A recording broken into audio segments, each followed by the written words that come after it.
When you've been injured, inform, investigate, inspire. This is News 3 at 4. It's been 1 year since a 6-year-old student shot his teacher inside of a Newport News classroom. We are out here at Richneck Elementary, and there has been a shooting. A student is in custody. A teacher is in the hospital. Is this shooting intentional or accidental? This was not an accidental shooting. When you became a teacher, did it ever cross your mind that a student would do this to you? It's surreal. It's not normal. Attorneys for the school board and for Abby Zwerner argued their cases on why or why not this should be a workers' comp case. This tragedy was entirely preventable. I remember the uncertainty and the range of emotions with parents, and as a parent myself, becoming a bit emotional. This week I found multiple lawsuits from families of Richneck students just filed on Thursday, listing the defendants as the Newport News School Board. We need to make sure that kids understand that you can't say, quote unquote, I'm going to shoot you. 1 year later, the Newport News School District is operating completely different.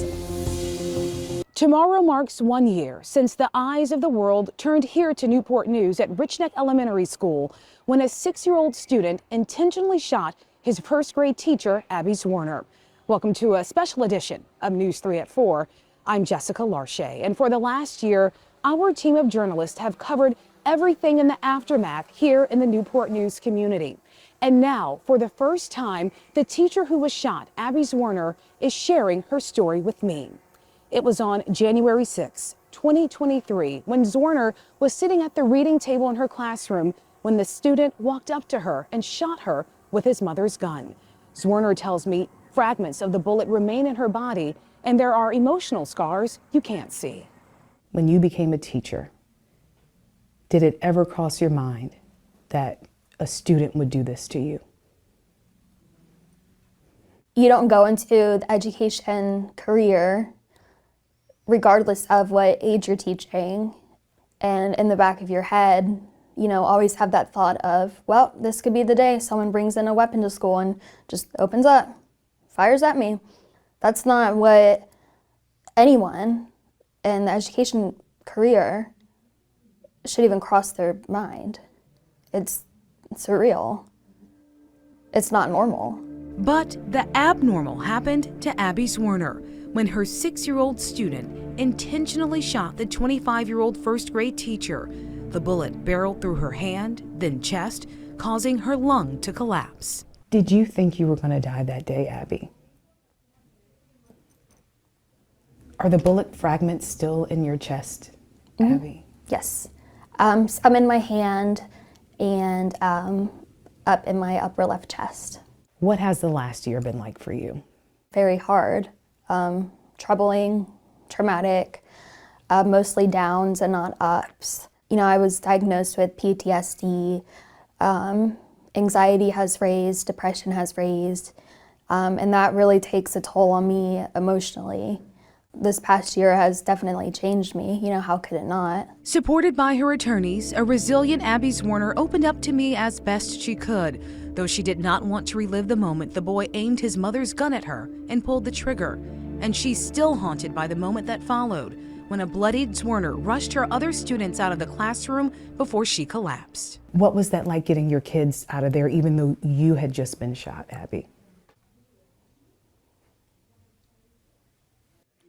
I don't start talking about that day. It's been a year, and this is not something that just goes away. Diane Toscano is representing Zwerner in her $40 million lawsuit against the Newport News School Board, the former superintendent, former Richneck principal, and former assistant principal. Their lawsuit claims that on the day of the shooting, the assistant principal was warned several times that the 6-year-old boy, who the lawsuit says had a history of choking a teacher and attacking students, may have had a gun. But the lawsuit says the assistant principal would not allow the boy to be searched, insisting that his pockets were too small to hold a handgun. It's kind of just a slap in the face.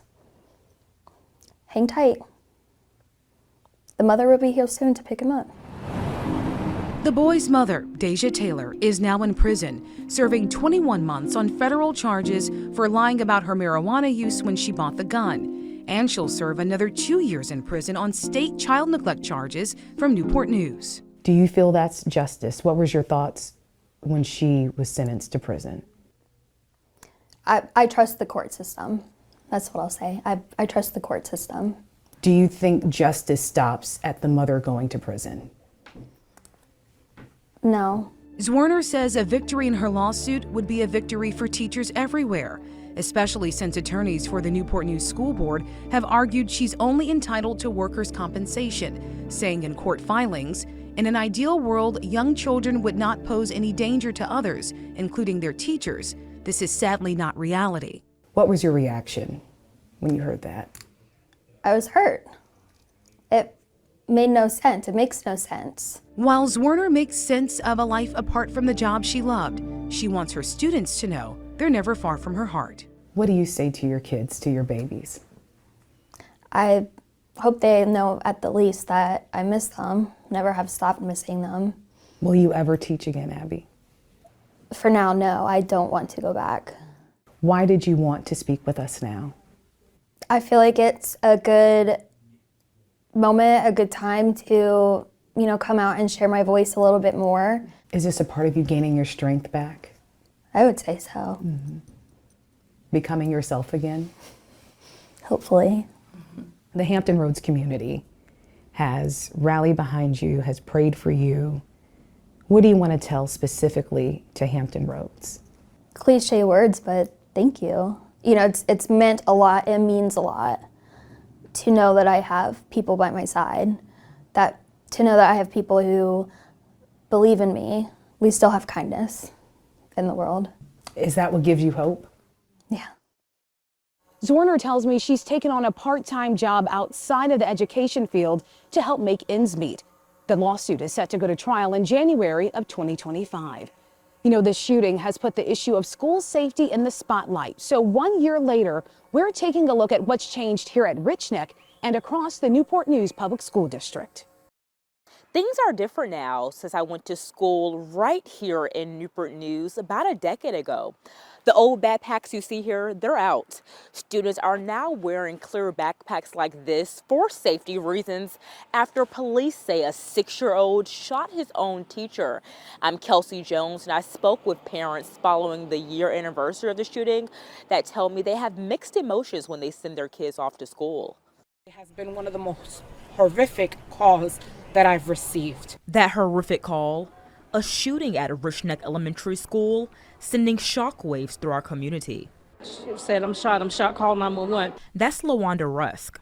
I spoke with the Richneck grandmother this time last year. She was there to pick up her grandkids early from school. Little did she know, she was at the right place at the right time. Rusk reflects on helping Abby Zwerner moments after the teacher was shot by her student. We only thought it was somewhere on her hand, maybe. But after looking further, she passed out on the floor. And then after looking further, we noticed that there was another gunshot wound. A year later, much has changed within the district to protect students and staff. One of those changes being school safety policies. Our goal is to make it difficult for people who want to bring contraband into our schools. And that's just not guns and knives and weapons. It's the vapes and drugs and things like that. The district approved more than $300,000 for the plan. The district also hired 117 school security officers, in addition to 10 part-time substitute officers. That's a 45 officer increase compared to 2022, costing the school district more than $6.3 million. So with all that money being spent, I was curious to learn more about the security process. Here are some of my questions I have for school leaders. My first question, what happens now if someone suspects a child is carrying a weapon? School leaders say if a principal or another school leader has a reasonable suspicion, they can order a search of that student and their property. The school system tells me that has been the guidance for years. Another question I wanted to know, has this new detection system caught anything yet? And is it working? The weapons detection systems are designed to detect guns and other weapons. Since installation, no guns have been detected. Overall, even with these changes, some teachers believe more needs to be done. All of that is great. All of that is good. But let's also now work on the behavior aspect, because that's what we need to make sure that kids understand that you can't say, quote unquote, I'm going to shoot you. Dr. James Graves is a high school teacher and president of the Newport News Education Association. He believes some progress is better than none. We didn't have resource officers in every middle school. We didn't have resource officers being shared with the middle school, So I see this as a work in progress for us. It's hard to believe it's already been a year since this shooting at Richneck Elementary. I was here at the scene as all of this happened, and this entire area was flooded with parents. They were angry, they were crying, they just wanted to know, how could this happen? School leaders are hoping that the changes that they've implemented during this past year reassure parents that their kids are safe behind these walls. In Newport News, I'm Kelsey Jones, News 3.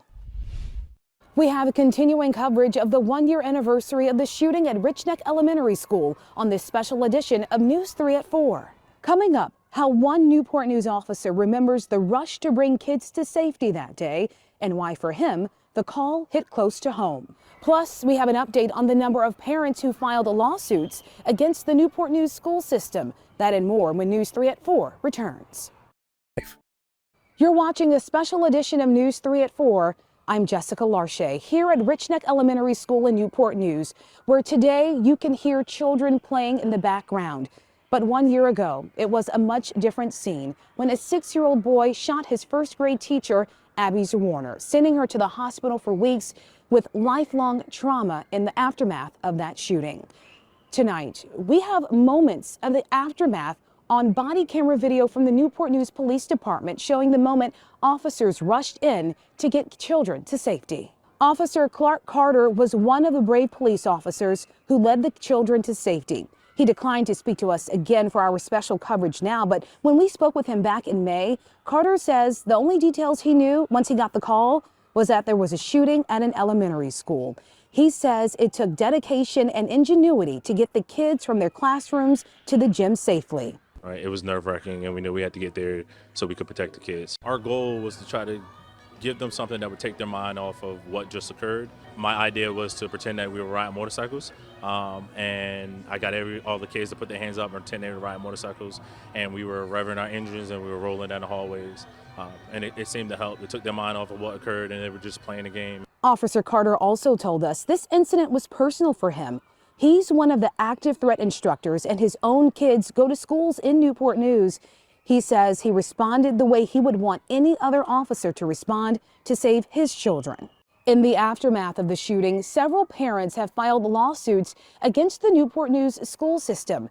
News 3 reporter Angela Bohan was here the day of the shooting, and she has an update on the number of lawsuits the school district is now facing from parents. On that chilly afternoon about a year ago, instead of doing the typical things that grade schoolers would do as they wrap up their school day, students here in Newport News at Richneck Elementary were being shuffled to safety after police say one of their classmates, a first grader, actually shot his teacher while in the classroom. I remember the uncertainty and the range of emotions with parents, and as a parent myself, becoming a bit emotional watching as these moms and dads picked up their children. You've got a beautiful country, you've got beautiful people, but what's the problem? Guns. How could we forget that day? This mother spouting her heartfelt frustrations. Some parents soon hired lawyers. I found 6 lawsuits from the families of Richneck students just filed on Thursday, listing the defendants as the Newport News School Board, the former superintendent, as well as the former principal and former assistant principal. The families are each seeking $3 million. Just a few weeks after the shooting, I met Mark Anthony Garcia. He declined to comment now, but we now know he is one of the parents suing. The lawsuit says his son suffered great physical pain and mental anguish, though he was not in the classroom at the time. My son is having, problems going to sleep and crying because he feels like he's not going to be safe. The suits from families also say previous concerns were ignored and dismissed. And of course, there's the pending lawsuit from teacher Abby Warner. I was there as her attorney announced they'd be filing a $40 million lawsuit against Newport News schools. This tragedy was entirely preventable. Zwerner's lawsuit trial is scheduled to start in January of next year. Meanwhile, Newport News school system says they have and will continue to have mental health experts available for students who need it. In Newport News, Angela Bohan, News 3. Our coverage continues on this special edition of News 3 at 4 as we mark the anniversary of the shooting here at Richneck Elementary. My colleague, investigator Margaret Kavanaugh, is taking a deep dive into Deja Taylor, the mother of the 6-year-old boy who shot his teacher. Margaret is taking a look at the gun laws when it comes to buying guns and marijuana. That special report is still ahead on News 3 at 4. News 3's first warning weather. Well, we do have some of that sunshine that's still making its way through some of these increasing clouds. We are going to be continuing to see some increasing cloud cover as we do have a system on the way for your Saturday. So a bit soggy on Saturday. Now, just for fun, let's take a look at what we have seen for daily snowfall records in January. We've seen almost every day, really, in fact, every day had seen at some point in time in history some measurable snowfall in January. We are not looking at having snowfall anytime soon, but I just want to point out the most that we've seen, 9.8 inches. That is the record for January 19th. So a little interesting there. We've got rain on the way for your Saturday, dry break Sunday and Monday, more rain on the way for your Tuesday. And then as we head into Wednesday, we'll be drying out again. So here's where that system is currently sitting, right around the Gulf, headed towards Louisiana. That is going to be eventually making its way towards us. Right now, though, we are nice and dry. We are still seeing a good amount of sunshine out there, but those clouds will be continuing to increase for us as we do head into the later parts of tonight. Saturday morning, we will be seeing some scattered rain showers that are going to begin to move in for us. That activity continues throughout the afternoon, possibly some moderate to heavier downpours at times, and it clears out of here as we get into your Saturday evening. As far as the winds, those are going to be getting pretty breezy southeasterly winds of 15 to 25 miles per hour, gusts higher than that. Clouds start to clear out as we get into Saturday night, continuing into the day on Sunday. Maybe a stray lingering shower Sunday, but it does look to be a pretty decently dry day. Better day for anything outdoors anyway. Monday, still catching that nice dry break, a little bit cooler out there. And then on Tuesday, we've got this next system on the way. That'll be bringing us a lot of rainfall, some heavy downpours there, a little bit slower moving system. And we're also going to be seeing some strong gusty winds within that system. Again, just another big rain maker. So how much rain are we talking about? That first round on Saturday looks to be about ½ of an inch. And then between Saturday and Tuesday, what we're looking at for both of those total events, about 2.5 inches is what the European model is showing us. About 2 inches is what the GFS model is showing. So again, a good amount of rainfall as we head throughout the next week, and most of that rain is going to be falling about 1.5 to 2 inches just throughout the day on Tuesday alone. As far as those temperatures, today we saw those highs. It was very chilly out there in those low to the mid 40s. We will be seeing temperatures warmer with that rain tomorrow in the upper 50s, then down into the low to mid 50s Sunday, upper 40s Monday. Temperatures soar to the low 60s with that rain event on Tuesday, and then we cool back down to more seasonable temperatures towards the middle of next week. The second half of next week is going to be a bit drier for your Wednesday and Thursday. Temperatures will be seasonable in those lower 50s, and then you guessed it, we'll have more rain out there again on Friday, so kind of a couple days of dry break, then we'll have some rain again, upper 50s for highs Friday. The family of a sailor who died by suicide writes an open letter to the Secretary of Defense and Navy leadership, why they say top military leaders can be doing so much more to stop suicides in the military. Right now, Norfolk police are investigating after a body was found in the water near Norview Avenue and Azalea Garden Road. This is right near the entrance of the Norfolk International Airport. Norfolk police say the call came in around 10:15 this morning. They are calling it right now an undetermined death and say they will provide more details when they are available. And once we learn more, we will be sure to tell you on air and online at WTKR.com. Right now, strong words from the family of a locally based sailor who died by suicide. Brandon Caserta died in 2018, and since then, his parents have been pushing the Pentagon to do more to address mental health in the military. News 3 reporter Brendan Ponton tells us about a letter they recently wrote to the Secretary of Defense. Terry Caserta wrote the letter in her local newspaper in Arizona with the hopes that the message reaches the Pentagon, and part of her goal is that the act named after her son Brandon gets more awareness. Brandon Caserta's parents, Terry and Patrick, have been fighting for more than 5 years now for the military to better address mental health for service members. Brandon died by suicide at Naval Station Norfolk in 2018. And now Terry Caserta is hoping to send a loud and clear message to the Pentagon, writing this letter to Defense Secretary Lloyd Austin in her local newspaper in Arizona. I'm tired of all the military suicides, and it appears that nobody's doing anything about it. In the letter, Caserta calls on Secretary Austin to improve accountability among command when there is a suicide in a unit, and to spread more awareness about the law named after her son, the Brandon Act. It lets service members confidentially self-report mental health concerns outside of their chain of command. The Caserta say bullying among Brandon's command led him to take his own life. We wrote a bill, got it passed, and spent all our time and everything, and nothing is really changing. The law was due to be implemented in mid-2023, but continued suicides in the military have led local Congresswoman Jen Kiggins to question its implementation. A DoD report from October says 492 service members died by suicide in 2022, down from 524 in 2021. The Department of Defense did not respond to a request for comment from News 3. The report from October outlines 5 different strategies the department is taking to help prevent suicide, including fostering a supportive environment. You are not alone. And videos like this Air Force one are being produced to help raise awareness. But the Casertas say they won't stop until the number of suicides is 0. They truly are preventable. The goal is 0. Anything above 0 is unacceptable. And they expect the Brandon Act will need updates as they try and help prevent what happened to their son. In Norfolk, Brendan Ponton, News 3. If you or a loved one is experiencing a crisis and you need help, you can dial 988 to get assistance. Our coverage continues on this special edition of News 3 at 4 as we mark the anniversary of the shooting here at Richneck Elementary. My colleague, investigator Margaret Kavanaugh, is taking a deep dive into Deja Taylor, the mother of the 6-year-old boy who shot his teacher. Margaret is taking a look at the gun laws when it comes to buying guns and marijuana. That special report is still ahead on News 3 at 4. 6-year-old student here at Richneck Elementary School shot his first-grade teacher, Abby Zwerner. You can hear children playing in the background today, but a year ago, it was a much different scene. There was terror in the hallways, especially for that teacher, Abby Zwerner. And for the first time, she's opening up to me about what she experienced in the aftermath of that shooting.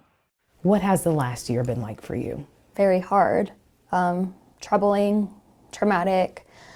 Mostly downs and not ups. You know, I was diagnosed with PTSD, anxiety has raised, depression has raised, and that really takes a toll on me emotionally. Are the bullet fragments still in your chest, Abby? Yes. Some in my hand and up in my upper left chest. Zwerner told me it's still difficult for her to talk about that day. It's a day we will all remember here in Newport News and across Hampton Roads. Here's a look back at what happened.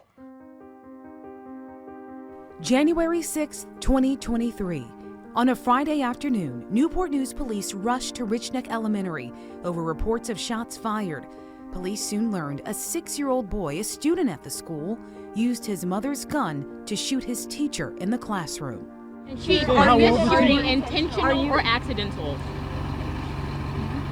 This was not an accidental shooting. It was one student and the teacher in the classroom. January 7th.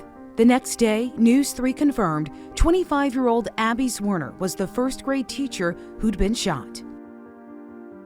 January 19th. The parents of the 6-year-old shooter released a statement through an attorney. They said the gun used was secured and the child was under a care plan for a parent to accompany him to class every day, but they were not with him at Richneck the day of the shooting.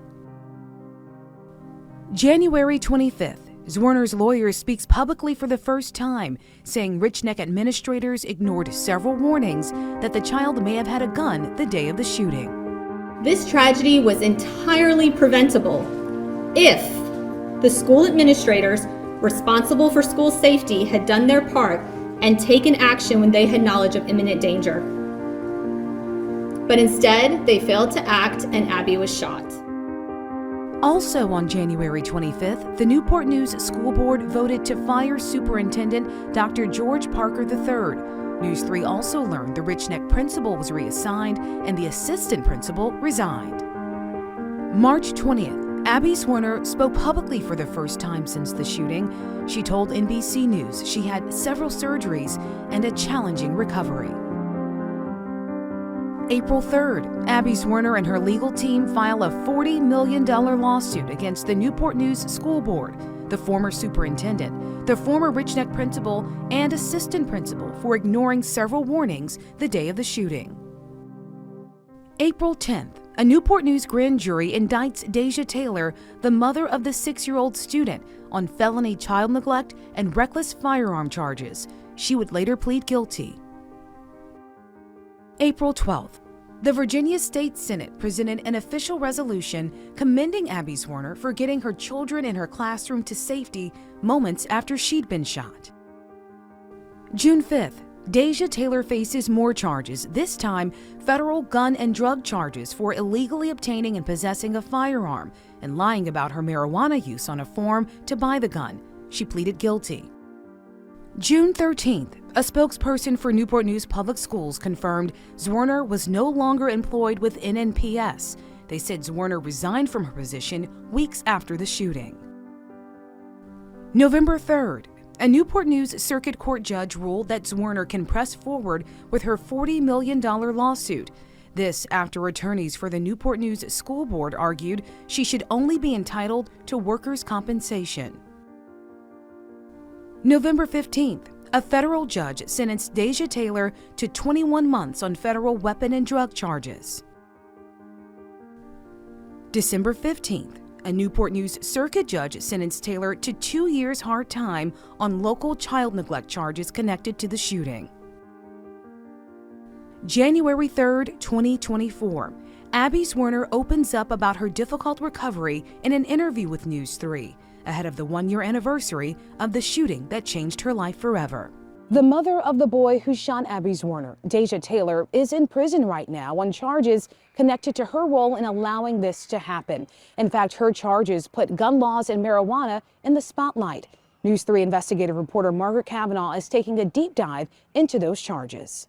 When you go to buy a gun from someone with a federal firearms license, like at Bob's Guns, you're asked to fill out Form 4473.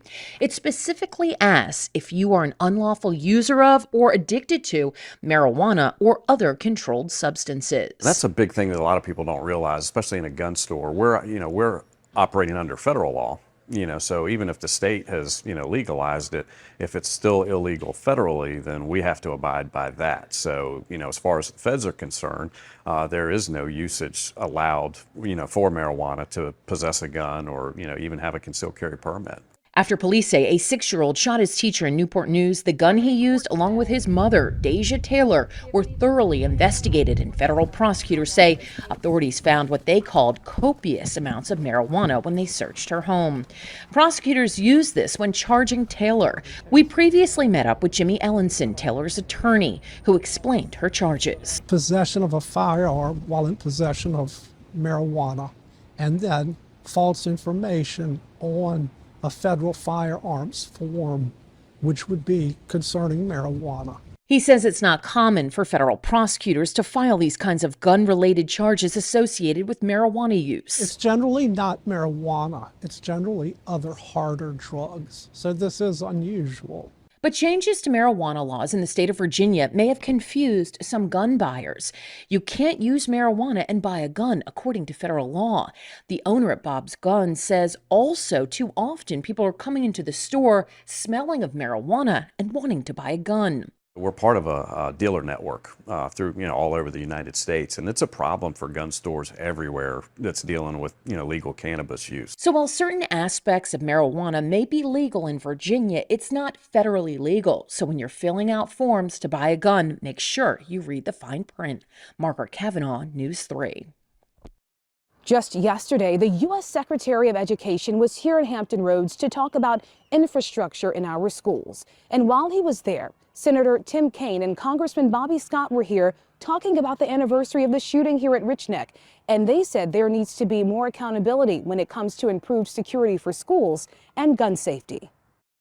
We need to be serious about gun safety, and there's a lot of support.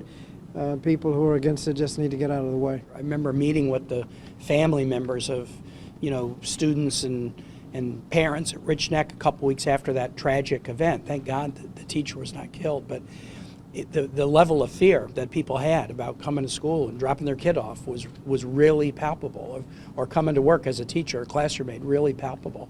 But infrastructure dollars, as we heard from the superintendents today, can really help with designs that will make the school building safer and that will give people some confidence.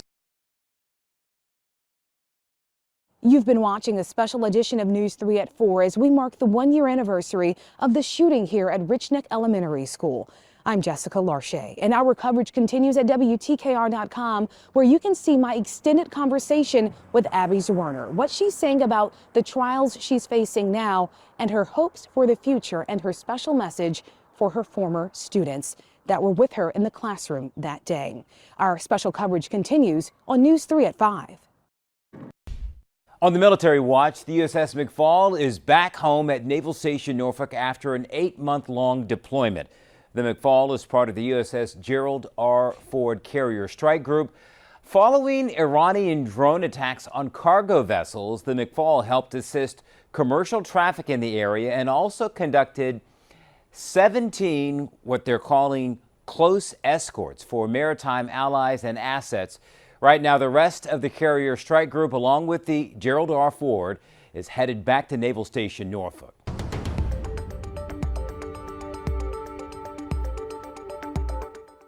It's time to showcase a place you can bring your pup. This week, we're checking out the off-leash dog park at the front of Chesapeake City Park.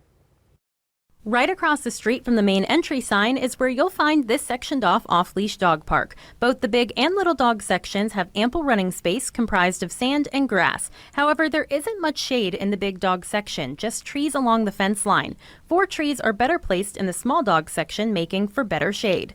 There's several balls provided to help your pups burn off all their energy. And to keep your pups hydrated after playtime, there's a working faucet in the big dog section. The small dog area just has a bowl full of water. When it's potty time, you'll find 4 trash cans in the big dog section and 3 in the small dog section. Waste bags are provided at multiple stations around the park, and the city has signs posted explaining why it's important to pick up your pet's waste. Yet I still found several piles left in the grass. For owners, if you also need to use the facilities, there's a porta potty just outside the fence. Inside the dog park, there's 2 benches and a small covered picnic table in each section to sit on. Now, if your dog doesn't do well with others, this might not be the best park for them, as it seems quite popular. And remember, there is a $10 yearly membership fee to use all Chesapeake City dog parks.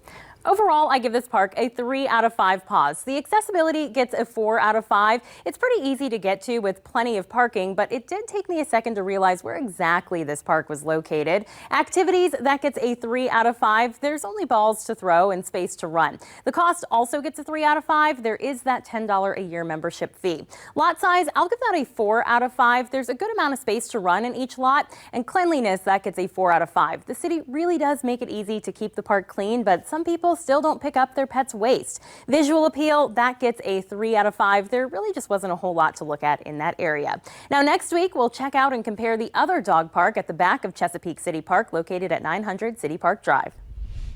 New tech is underway for future trips to the moon. Up next, we take a closer look at what will be used in the missions. News 3's first warning weather.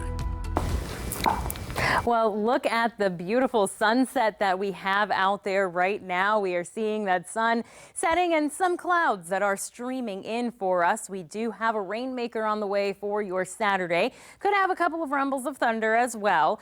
Sunday is looking drier for us. We will be having morning clouds and some clearing conditions, a little bit breezy out there on Sunday. Tuesday is going to be our next real big rainmaker with some more strong winds out there and possibly some thunderstorms. So as far as those rain chances, we're kind of on that pattern where we'll have a rainy day Saturday, couple days of a dry break for your Sunday and Monday, more rain out there Tuesday, drier again for Wednesday and Thursday, and then another rain chance on Friday. So it's kind of our pattern that we're going to be stuck in for a little while here. Here's that first rainmaker that is currently right around the Gulf, right around Louisiana, giving them a lot of heavy rainfall. That's going to be what's headed in our direction. So we see some of those clouds starting to stream in for us. We will eventually be seeing more cloud cover as we get into later tonight into tomorrow morning. And as we get into your Saturday morning, that's when we'll start to see some of that scattered rain arriving for us as well. So scattered rain showers start to move through in the morning, becoming heavier as we get into the afternoon. But by the evening, that's when it looks like we are going to be clearing out of here. So it should be drier for Saturday evening, starting to see some clouds clearing out. Windy throughout your Saturday, those southeasterly winds of about 10 to 25 miles per hour. So it is going to be pretty windy out there as that system's passing through. Heading into the day on Sunday, a couple of passing clouds out there in the morning, maybe a spotty shower, but most of us should be able to stay pretty decently dry out there Sunday. Heading into the day on Monday, we are going to be catching that drier break and seeing those cooler temperatures. So how much rain are we talking? Well, that first round that we're dealing with throughout the weekend looks like about ½ of an inch of rainfall. And then as we have that second round on Tuesday, that looks to bring us another 1.5 inches to 2 inches of rain. So combining both of those events at the end of all of that, we're looking at having about 2.5 inches of rainfall is what the European model is predicting for us. As far as the GFS model, that's predicting closer to about 2 inches of rainfall. So either way, a lot of rain looks like it's headed our way on Tuesday, and that could potentially cause some flooding concerns for us out there as well. But before that round on Tuesday, we're dealing with that round on Saturday. We do have temperatures that today were very chilly. Highs only reached into those low to the mid 40s for us. We will be able to warm up into the upper 50s for your Saturday, so a bit warmer as we have that rain moving through. Lower 50s for Sunday, upper 40s for those highs on Monday. Then we jump up into the lower 60s for Tuesday, and heading into Wednesday back down to closer to where we should be for this time of year in the lower 50s. If you're heading anywhere this evening, just noticing those clouds moving in, still staying nice and dry, but bundle up. Temperatures in those low to the mid 30s, and we'll be waking up to a very cold start. Well, not super cold, but a cold start on your Saturday in the upper 30s to low 40s with some scattered rain showers. Rain showers continue throughout the day on Saturday, clearing out towards the evening. And then we've got some more wet, windy, and warm weather out there as we head into the day on Tuesday, and again, heading into the day on Friday. All right, if you've got like soccer games in the morning tomorrow, It'll be a little wet. but sometimes that's what makes it fun. Yeah, if you want to get muddy. Well, for the kids. Yeah. For the parents, it's like... Then you got to clean all that up afterwards. Not as fun. All right. The little soggy Saturday. Yeah. All right. Sunday's better for outdoor stuff. Okay. Thanks, Christy. So this device may not look like much, but I'm told it could completely change the way humans land on the moon, or really any surface, anywhere. And what's really cool is it's launching to the moon on Monday. A device developed right here at NASA Langley Research Center from concept to flight. It's called Navigation Doppler LiDAR, NDL for short. On Monday, it'll launch from Florida aboard the Peregrine lunar lander, developed by a company called Astrobotic. But the big moment for NDL comes next month, when the lander actually descends to the moon, one of the first U.S. moon landings, NASA says, since the Apollo missions. NDL's laser-based sensor will guide the lander to the surface, detecting speed and altitude within a few centimeters per second. NASA Langley engineers behind it say that kind of precision will help us land in more challenging locations on the moon and beyond. We want to go to the edge of the cliff of a crater where we think there might be some water, ice down in the crater. So we want to go to these dangerous places. In order to do that, we have to get there precisely.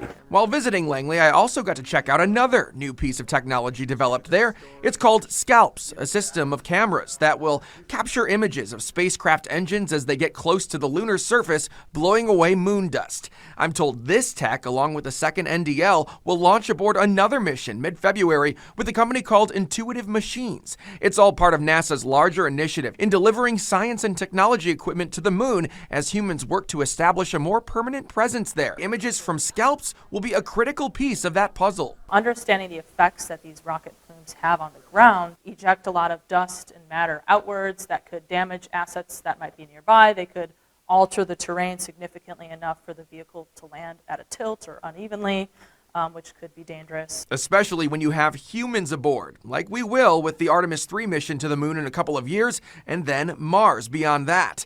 Two very important pieces of technology in that mission developed right here in Hampton Roads at NASA Langley Research Center. In Hampton, Anthony Sabella, News 3.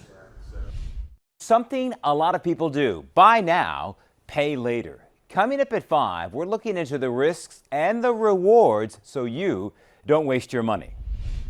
Coming up on News 3 at 5, Abby Zwerner speaks. I'm Jessica Larche, and the teacher is opening up to me about the moments after she was shot here at Richneck Elementary School 1 year ago. We're also taking a look at the timeline of events that have happened in the year since and the security changes here at Richneck and across the Newport News School District. Coming up on News 3 at 5. Hoops. They're everywhere, especially when it comes to banking. Lots of banks offer you big promises with their checking accounts, but there's always a hoop to jump through. At Langley, we don't like hoops.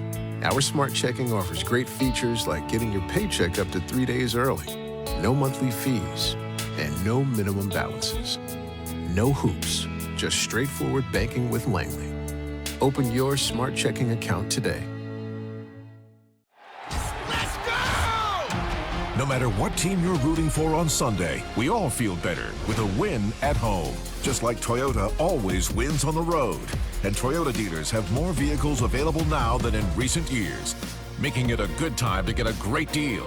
Like special financing as low as 4.99% on legendary favorites, Camry and Corolla. It's game on at Toyota, official partner of the NFL.